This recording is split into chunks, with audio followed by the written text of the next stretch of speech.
Guys আজকে আমার হবু শ্বশুরের সঙ্গে ঝগড়া করে রেখে এই যে এই বাইকটা নিয়ে নিলাম। হ্যাঁ আজকে নিউজ দেখতে দেখতে হঠাৎ করে মনে হলো চলো আমার হবু শ্বশুরকে একটা কল করি।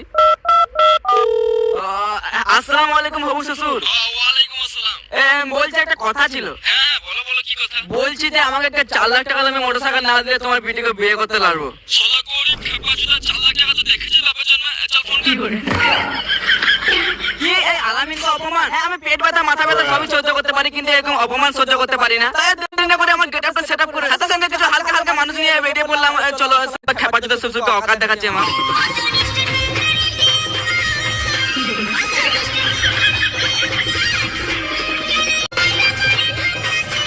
এই না না এটিএম কার্ডটা সুতা দিকে ঢুকেছিলাম। চলো এখন শোরুমে সুতা করে ঢুকে যাই। আগে শোরুমে ঢুকতে তো আমার এই বাইকটা হালকা করে পছন্দ হয়ে যায়। আর এই বাইকটার দাম ছিল বেশি না ওই 4 লাখ টাকার মতো। তো আর কি আমরা ওই দাম দর